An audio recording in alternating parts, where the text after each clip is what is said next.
한 여름날 밤에 어느 한 가정이 마당에서 멍석 깔고 식사를 하고 있었어요.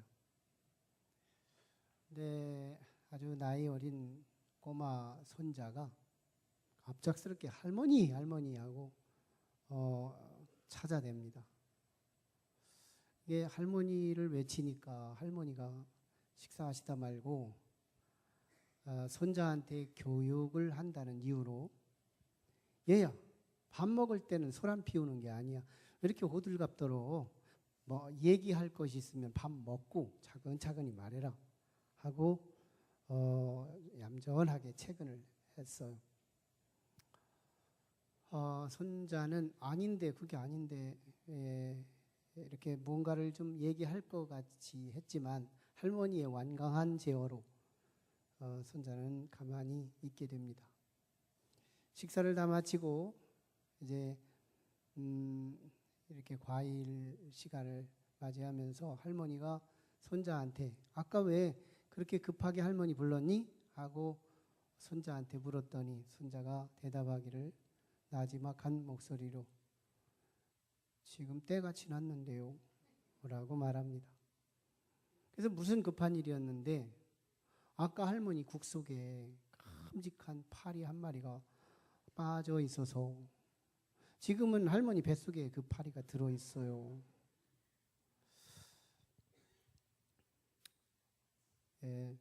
때가 지났다, 기회가 지났다 하는 그런 얘기인데요.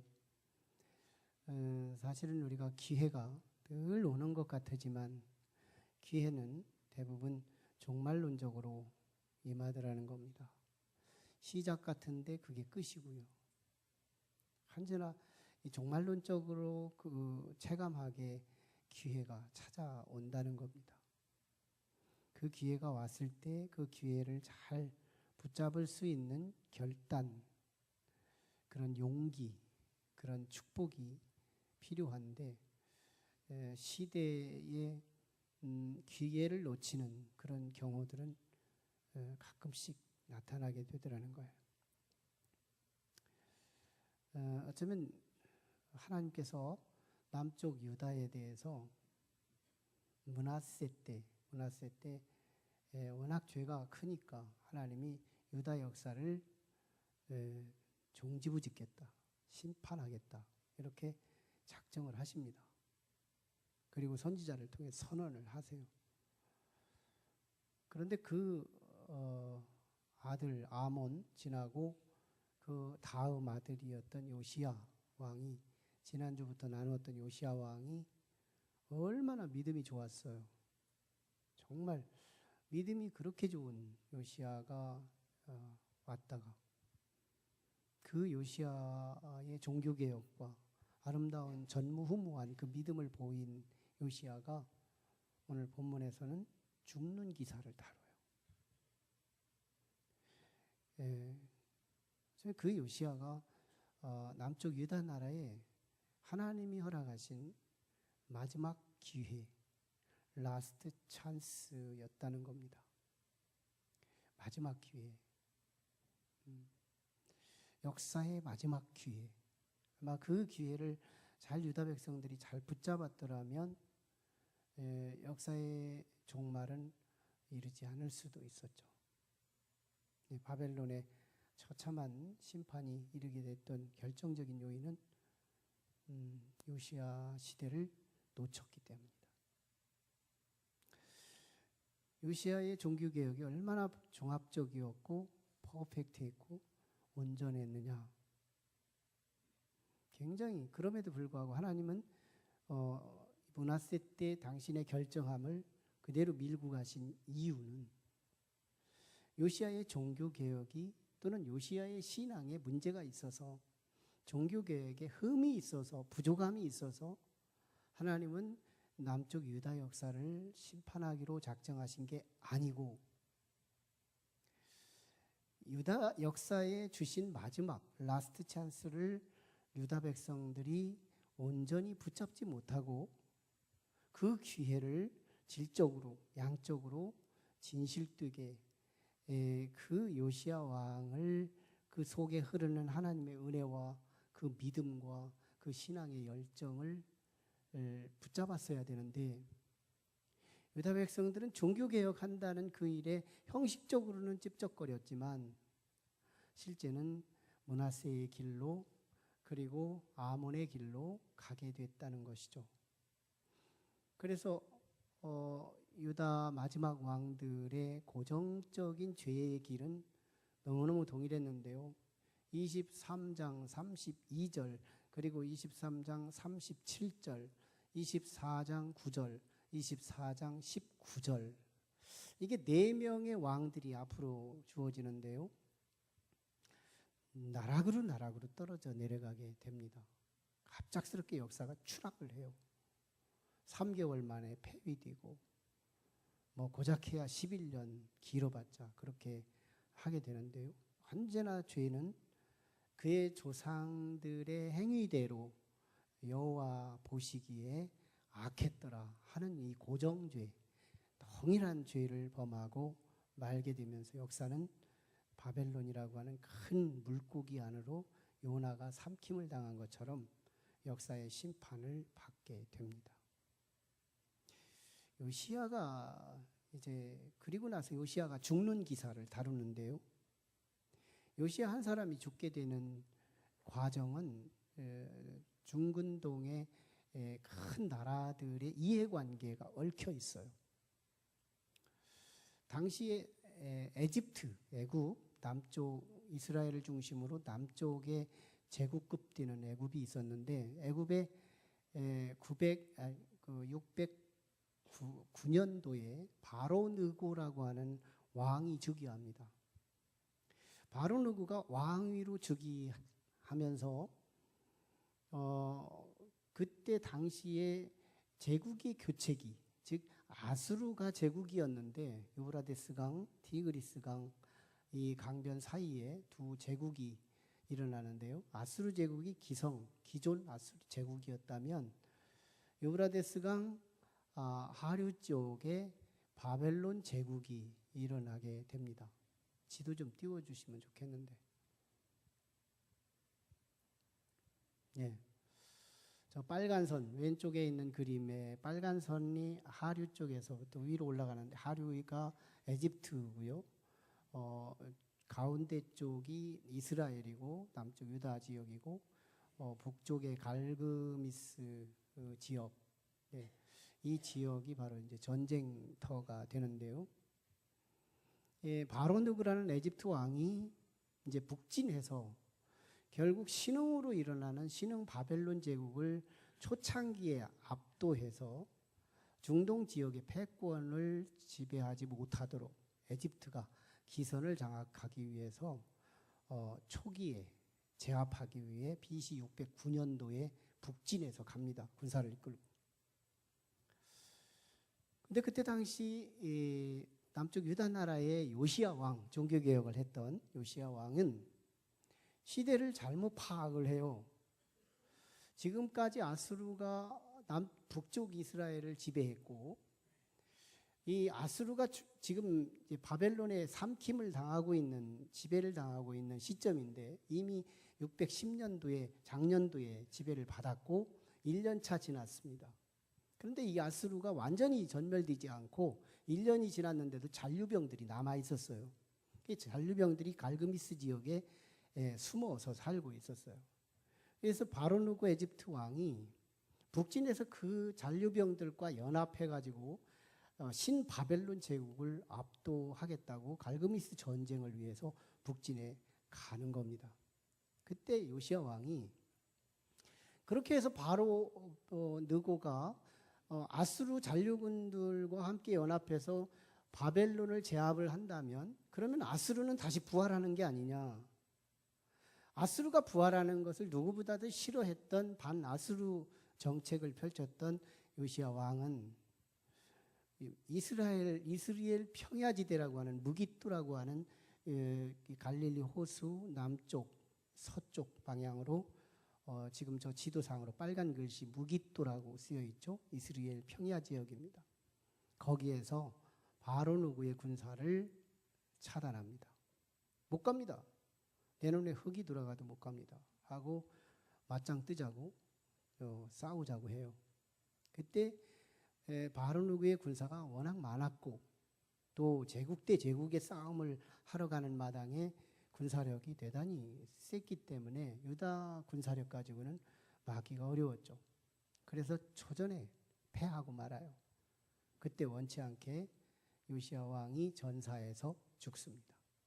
그리고 북진에서 바르누그는 갈그미스에서 1차 패, 2차 패해서 결국 내려오다가 남쪽 유다 나라를 일시적으로 다스린 적은 있었지만 나중에 605년도에 결국은 이쪽 유다 나라를 포로로 1차로 끌고 가게 되고 그 다음에 598년도에 2차 포로로 바벨론으로 끌려가게 하고 그리고 586년도에 3차로 바벨론으로 끌려가게 하면서 남쪽 유다 나라는 바벨론의 70년 포로기로 들어갑니다. 1차 때 왕과 귀족들, 2차 때 주류 세력들, 3차 때 서민 세력들이 끌려가요. 1차 때 다니엘과 사드락, 메삭, 아벳느고가 끌려가고 2차 때 에스겔 선지자도 함께 끌려갑니다.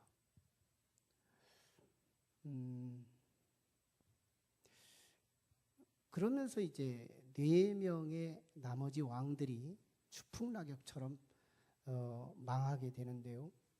한결같은 죄를 범하고 역사가 바벨론으로 완전히 삼킴을 받게 된 이야기.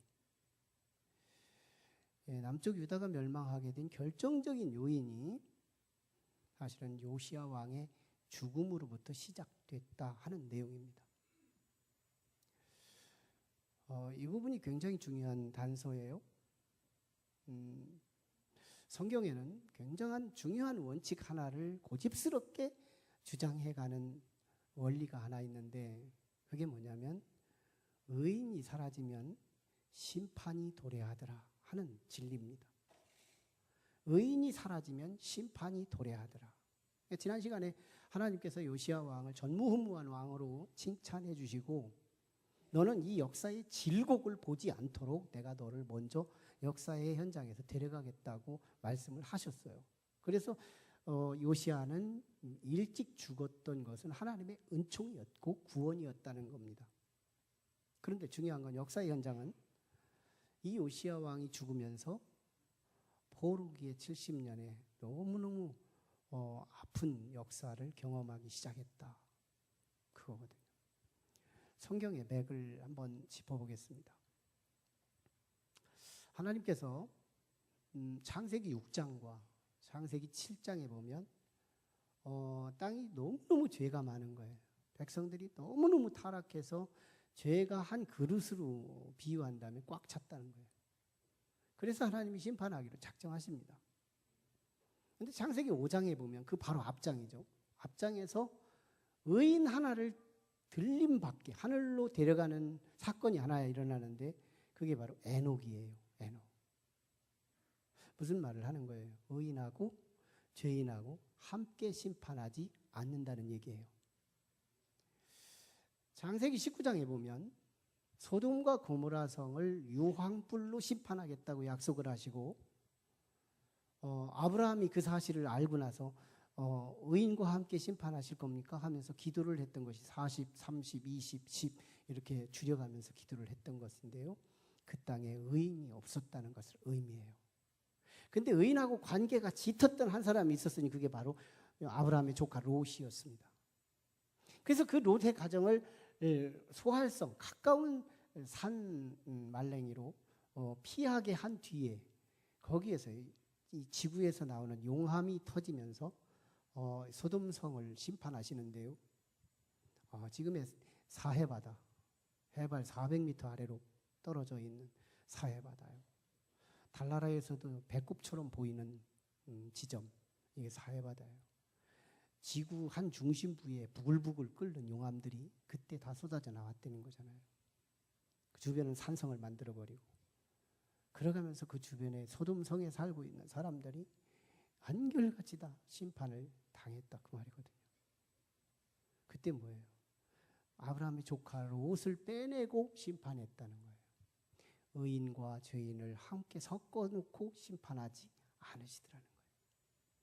북이스라엘의 BC 722년도에 아수르의 멸망을 하는데요. 선한 왕, 선한 사람이 하나도 없었기 때문이랍니다. 남쪽 유다가 북이스라엘보다 136년의 역사가 길어졌는데요. 심판이 없이 길어졌는데 그 이유가 5명의 선한 왕들이 섞여 있었기 때문이라는 거예요.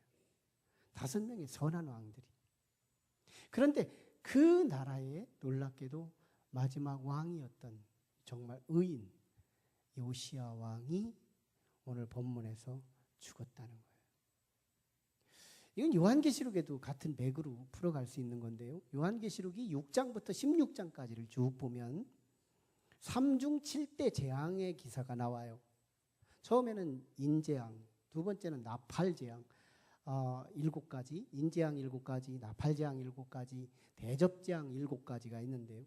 인재앙 7번째 속에 나팔재앙 7개가 들어있고 나팔재앙 그 7번째 나팔에 그 마지막 7 대접재앙이 함께 그 속에 들어있어서 3중 7대 재앙이라고 그래요.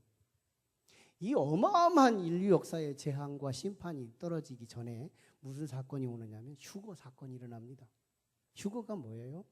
하나님을 믿는 선한 백성들이 땅에서 심판을 받지 못하도록 들림받게 하는 사건. 공중혼인잔치 위에서 이 땅을 심판하기 위해서 하나님은 의로운 사람들을 위로 끌어올라가게 하겠다는 거예요. 이게 주님이 재림하실 때 마지막 다시 오실 예수님 때 그런 일이 일어나겠다는 얘기입니다.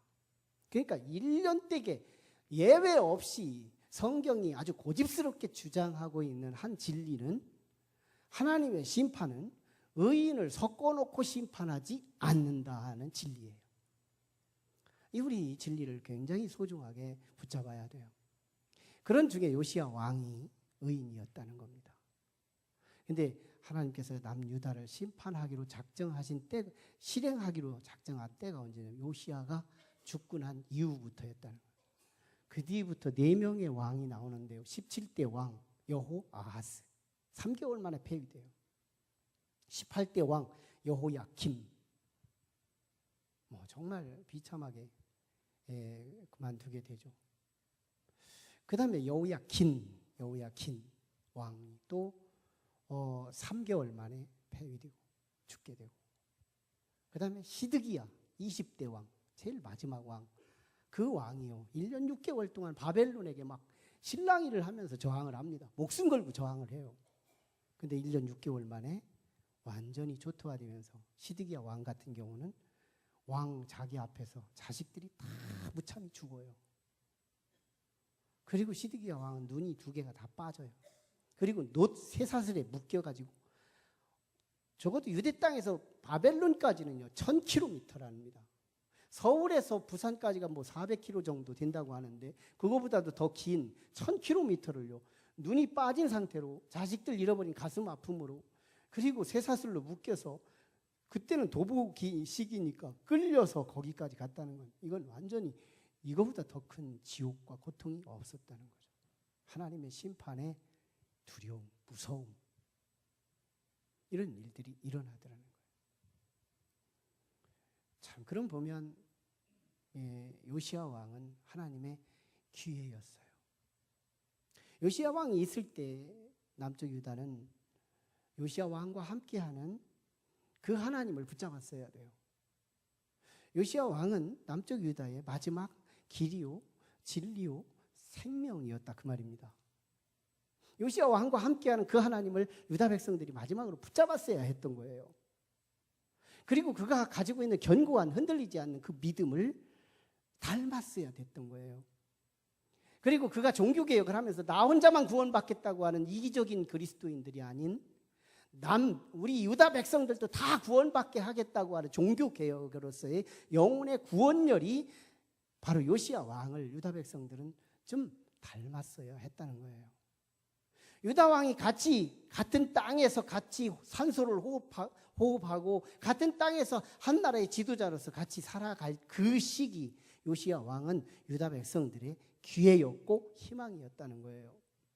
그때 그 기회를 붙잡지 못하고 그 희망을 닮아가지 못함으로 인해서 유다는 심판이 불갑을 직면할 수밖에 없었다 그 말입니다. 여러분 정말 이 요시야 하나 같은 사람들이 또 나왔으면 어땠을까요? 심판은 내리막길로 가지 않았을 거거든요. 의인이 죄인의 희망이에요. 의인이 죄인의 희망이에요. 교회가 세상의 희망이어야 합니다. 성경은 그걸 요청하고 있는 거예요. 왜? 교회는 의인의 집단이기 때문에.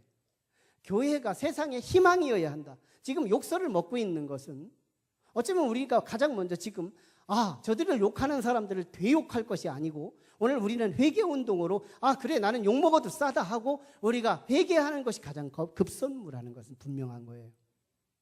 네. 그러나 중요한 건 역사의 끝자락은 언제나 교회는 세상의 희망이라는 거예요. 우리가 있는 동안에 저들은 우리를 닮아야 되는 겁니다. 우리가 있는 동안에 저들은 우리가 믿는 그 하나님이 저들의 하나님이 되어야 하는 거예요. 우리가 있는 동안에 저들은 우리의 믿음을 답습해야 되는 거예요. 우리가 있는 동안에 저들은 주변의 사람들을 영혼 구원을 위해 열정을 그들도 닮아가야 한다는 거예요. 그런데 이 기회를 저들이 놓친다면 저들 또한 심판은 도래할 수밖에 없다는 거예요. 교회 안에도 마찬가지입니다. 교회 믿음이 큰 사람은 믿음이 작은 사람의 기회요, 믿음이 큰 사람은 믿음의 작은 사람의 희망인 거예요. 내 주변에 믿음이 좋은 사람이 있다는 말은 나는 저 믿음이 좋은 사람의 그 내용에 그 하나님의 뜨거움, 그 하나님에 대한 그 믿음, 그 하나님 영혼 구원의 열정에 그 열정을 내가 기회를 붙잡는다는 것은 닮아야 한다는 거예요. 내 옆에 있는 그 열심히 믿던 그 사람이 정말 어느 한때에 정말 인간적인 힘으로 신앙이 추락하든지 역사 속에서 잘못된 판단에 의해서 죽든지 또는 사라지든지 그런다면 결국은 내가 그때 믿음의 기회를 잡지 못했기 때문에 우리들도 하나님의 중엄한 심판 아래 놓일 수밖에 없다는 겁니다. 의인 하나가 희망이라. 어느 한 교회에서요, 한 목사님이 주일날 되면 얼마나 저 권사님 안 오시네. 저 집사님 안 오시네. 왜 안 오시지? 굉장히 11시 30분, 10시 50분쯤 되면 초조해지죠. 40분에 오던 사람은 40분에 기다려지고요. 50분에 오던 사람은 50분에 기다려져요. 그런데 안수 집사님이 그날 안 온 거예요. 그래서 안수 집사님 친구한테 이무롭다고 싶어가지고 물어보니까 낚시하러 갔대. 주일날. 안수 집사님이 낚시하러 간 거예요. 속상한 나머지 목사님이 그냥 흘려버린 말이 다리나 부러져라. 이래버린 거예요. 그래놓고 금방 후회를 한 겁니다. 왜? 친구니까. 그래서 친구를 가서 또 전하면 어쩌나 이게 막 불안한 거예요. 근데 오후에 늦게 그 안수 집사님이 전화를 한 거예요. 목사님한테. 목사님 만납시다. 오늘 저녁에 제가 찾아뵙겠습니다. 그때부터요 중보기도 시작했대요. 주여 살려달라고 하나님 앞에 얼마나 기도를 하는지. 하나님 내가 잘못했는데 내가 잘못 선택해서 함부로 말을 했는데 하나님 나 용서해 주세요 하고 막 기도를 실컷 했는데요. 저녁에 문을 노크하기를 열어봤더니 과일 바구니를 들고 왔더래. 과일도 막 싱싱한 걸 수북하게 싸가지고 온 거예요. 그러면서 그 안수 집사님이 기분이 그렇게 좋더래요. 그러면서 과일을 사가지고 오게 된 배경을 설명을 하는데, 목사님께서 오늘 제가 낚시하러 간 걸 아시고 이 날씨 추운데 오바라도 하나 더 입고 가지 않았는가 걱정을 했다 소리를 듣고 내가 너무너무 감동이 돼서 나 오늘 과일 사가지고 왔다요. 무슨 말 한 거예요? 의인은 사람을 화목시키고 의인은 관계를 회복시키고 의인은 사람을 구원시키더라는 거예요. 똑같은 시간에서 똑같은 안 좋은 소리를 그대로 옮긴다든지 이게 얼마나 우리에게 나의 신분을 드러내는 사건인지 몰라요. 그런 엄청난 실수, 다리가 부러지라고 저주했으니 얼마나 형편없는 일이에요. 그런데도 그 안수 집사의 그 친구는 바꿔준 거예요. 신분으로 반응한 거예요.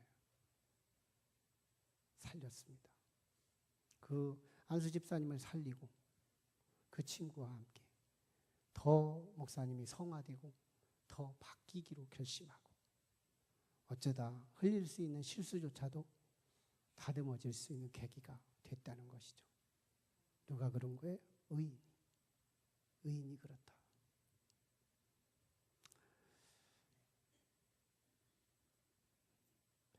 역사는 심판의 전조 증세가 있습니다. 심판이 도래하려면 전조 증세를 반드시 보여주세요. 하나님은 갑작스럽게 벼락을 치는 분이 아니십니다. 역사에 심판이 도래할 때는 전조 증세를 보이는데, 그 전조 증세가 의인이 사라지는 역사부터 보인다는 거예요. 의인이 눈 씻고 봐도 의인들이 안 보이는 거예요. 점점 시간이 갈수록 악인들은 증가되고 의인들은 조금씩 사라지는 거예요. 이게 심판의 전조 증세다. 두 가지 현상으로 나타나는데요. 하나는 의인들이 일시적으로 죄를 범하거나 판단에 흐려지기 시작합니다. 의인들이 사라지는 현상의 한 모습이에요. 그렇게 믿음이 좋던 사람이, 그렇게 판단력이 명석하던 사람이 판단이 흐려지기 시작하고요. 선과 악의 구별점이 없게 되는 거예요. 이게 바로 오늘 본문의 요시야 사건입니다. 요시야가요, 시대를 잘못 읽은 거예요. 아수르가 다시 일어나면 안 된다는 것 때문에 자기가 강하게 막다가 결국은 죽었거든요. 그리고 바로누가 경고도 했어요. 나는 너하고 싸우고 싶지 않거든. 길만 비켜줘. 난 여기서 싸우고 싶지 않아. 난 너 죽이고 싶지 않아. 그러면서 경고하면서 하나님께서도 나한테 계시해 줬거든. 그러니 하나님의 뜻을 보고 너는 이 길을 열어줘. 이렇게까지 말을 합니다. 근데 요시야 왕은 얼마나 강팍한지 몰라요. 아수르가 다시 일어나면 안 된다는 일념 하나 때문에 그는 판단력이 흐려져 가지고요, 이 전쟁의 소용돌이 속에서 의인이 사라지는 사건의 한 중심에 있었다는 거예요. 또 한 가지 현상은 의인들이 이상하게 생명의 수완이 돼서 죽게 되더라는 거예요. 의인이 죽어 없어지는 거예요. 요시야 이 사건은 전사에서 죽게 되면서 바로 의인이 판단력이 흐려지거나 또는 의인이 죽는 이 두 가지 사례가 요시야 왕에서 다 성취돼 버리고 말아요. 의인들이 사라진다는 거예요. 선한 사람들이 줄어들기 시작하고 의인들이 늘어나기 시작하는 거, 이거는 하나님의 임박한 심판이 도래해 온다는 것을 의미하게 됩니다. 여러분, 의인이 누굴까요? 오늘 우리는 그 의인에 대해서 안 믿을 때는 의인의 상정을 이렇게 해요. 착한 사람, 도덕적으로 착하고 법 없이 사는 사람, 이런 것을 의인이라고 생각합니다. 그러나 성경의 의인은 그게 아니에요. 성경은 하나님께서 가장 우리를 향하여 목말라 하시고 정말 배고파 하시면서 우리에게서 보고 싶어하는 그 하나가 있는데, 그게 바로 믿음이에요.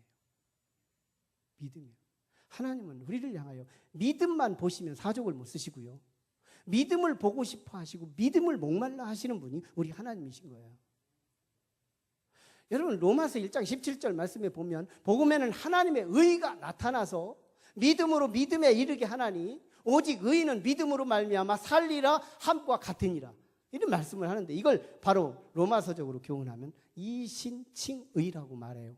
오직 믿음으로 말미암아서 의롭다 인정함을 얻는다는 말이거든요. 믿음이에요. 우리 속에서 믿음을, 하나님을 향한 그 믿음, 그리스도가 나의 구세주이심을 믿는 믿음, 예수님이 없으면 나는 안 된다고 하는 믿음, 이 믿음이요, 우리를 의인 되게 한다는 사실입니다. 놀랍죠? 로마서 8장에서 보면요, 이 믿음 하나만 보면 하나님이 우리를 위하시면 누가 우리를 대적하리요? 하나님이 우리를 의롭다 하시면 누가 우리를 정죄하리요? 하나님이 나를 사랑하시면 누가 우리를 미워하리요? 아무도 그럴 수 없대요. 이 믿음으로 말미암아 우리를 의롭다고 인쳐주시는 그 의, 이게 바로 오늘 우리의 의인인 거예요. 우리 안에 믿음 있으시나요? 그러면 우리는 도덕적 행위 이전의 의인으로 바뀌어 있는 거예요. 이거는 화학적 변화가 아니에요. 물리적 변화가 아니에요. 하나님의 영원 불변하신 약속이에요. 저는 이 약속이라고 한 개념이 나는 시대가 지나도 낙후되지 않는 신앙, 인격적 신앙으로서 자랑스러워요. 저는 기독교가 다시 태어나도 나는 기독교를 믿고 싶은 사람이에요. 유일한 진리고 인격적이잖아요. 약속이라는 거예요. 믿음을 가진 사람은 의인이 된다는 겁니다. 그런 그 의인이 우리에게 있으면 우리는 희망이 되는 거예요. 내 주변에 의인 하나만 있어도 함께 섞어놓고 심판하지 않는다는 거예요. 하나님의 불변의 법칙은 의인을 곁에 두고 심판하지 않는다는 거예요. 그래서 내 주변에 의인이 없는 것 같고 예수를 믿어도 껍데기 믿는 것 같으면 빨리 나부터 의인 돼야 되는 거예요.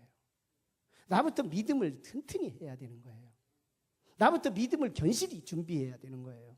그래야 나 때문에 옆 사람이 희망이고 나 때문에 옆 사람이 기대가 되고 기회가 될 수 있고 나 때문에 누군가를 살릴 수 있는 것이 되는 거예요. 문제는 사람은 변수가 된다는 거예요. 오늘 믿음 좋다가 내일 식어버려요. 금년에 그렇게 믿음이 좋다가 내년엔 불신자 돼버려요. 그렇게 믿음이 좋은 사람이 늙어서 돌아가셔요. 의인들이 사라지는 건 너무너무 참 예측 불허하게 역사의 현장에서 사라져버리고 말더라는 거예요. 그래서 가변적이고 일시적이고 임시적이고 이 사람의 의인의 역사는 임시적이고 일시적이고 순간적이더라는 거예요. 그래서 내 주변에 의인이 있다가도 없어지고 없다가도 있어지고 이런 일들이 일어나기 때문에 우리는 사람 의인에 대해서는 영원한 것은 못 된다는 겁니다. 그래서 우리 안에 의인 하나만 내 안에 내 곁에 있으면 나는 심판받지 않는 그 의인 하나가 있는데 그 의인은 바로 우리가 믿고 있는 예수 그리스도이십니다.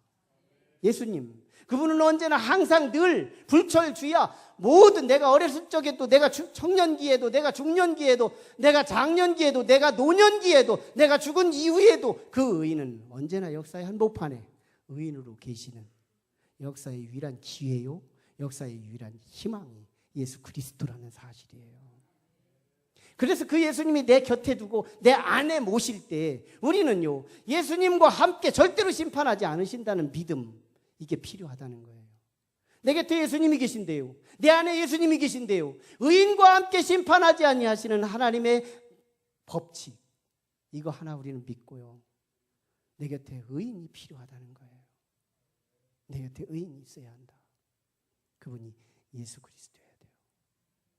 역사의 현장은 제일 마지막에 가면 요한계시록에서 증언하는 바 종말의 때 백보자 심판이 임한다고 말합니다.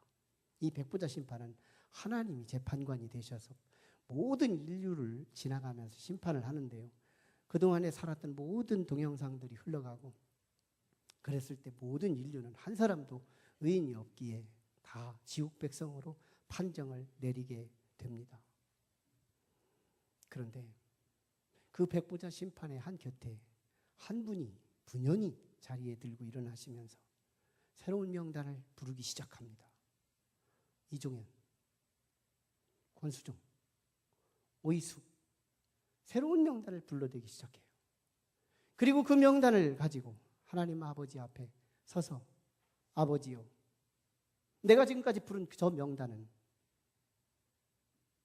하나님께서 나를 사랑하셔서 그리고 당신의 백성들을 사랑하셔서 사람의 모습으로 가서 사람의 죄를 덤팽이 짊어지고 그들의 죄를 대신 대속하여 죄값을 대신 지불해 주고 오라고 했던 나를 저 사람은 믿었기에 하나님 행위는 못됐지만 나 하나 믿었다는 이 사실 하나만 가지고도 저를 의롭다 인정해 주시고 천국에 들어갈 수 있도록 구원해 주시죠. 예수 그리스도의 이 한마디 그것이 천국문이 자동문처럼 열린다는 사실이에요. 여러분 우리가 예수 믿는 의미가 이런 의미가 있다는 겁니다. 내 곁에 의인이 있느냐는 거예요. 절대로 곁에 있는 의인과 함께 심판하지 않으시는 하나님의 중엄한 법칙 예수를 믿어야 하는 이유가 바로 그 점이에요. 예수님과 함께 심판할 하나님이 아니십니다. 그분은요 비가 와도 눈이 와도 나의 의인이 되셔서 나의 지팡이 되시고 나의 구세주가 되시고 나의 주인이 되시고 나의 삶의 왕이 되셔서 내 삶을 이 땅에서부터 하나님 나라 갈 때까지 천국 백성으로 살아가도록 인도하시는 분이시죠. 의인을 준비하라. 의인이 없이는 심판에 견딜 수 없다. 오늘 예수 그리스도가 내 안에 모셔지고 예수 그리스도를 내가 붙들고 산다는 것은 우리는 영원한 희망을 붙잡은 것입니다. 기도하시죠.